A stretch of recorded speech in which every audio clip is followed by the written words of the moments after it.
I don't know what it is with this camera, but it keeps rotating on me. Anyway, these instructions are not for this.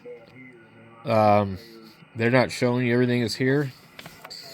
They're showing SMA connectors sticking out the back.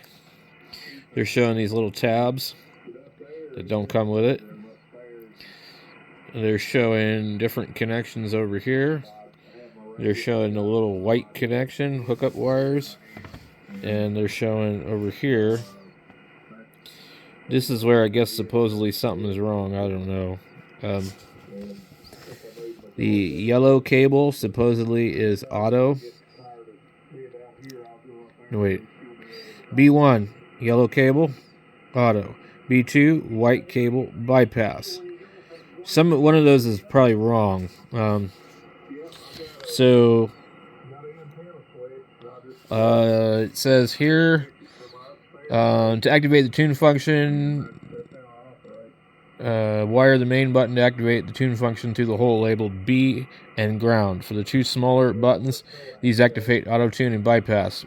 Wire the auto tune button through hole B1 on reverse side of the board. One of those is supposed to be wrong according to people on Amazon. So, but this kit here, let me show you, comes with this board that you put your buttons in. They don't show that in here. Well, do I need this? Because that don't have it. There's some capacitors on here. I don't know what their purpose is. They're just kind of padding across the switches, I guess. So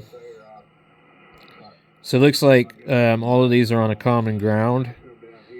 So a common ground, and you have capacitor in between them.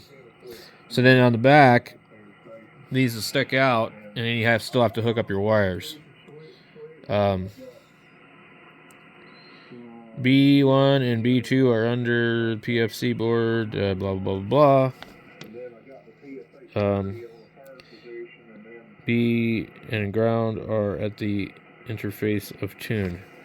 So, now you see here, I got these connectors, and a whole bunch of little pieces to try and figure out.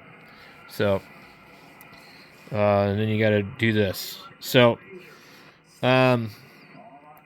I need to probably get some small sections of maybe coax, RG 174 or something, and put it right in here to go to there to the connectors. Or, I don't know. I'm not sure yet. But these are for SMAs. So, man, just not that simple. You know, there's not even there's just too many things wrong.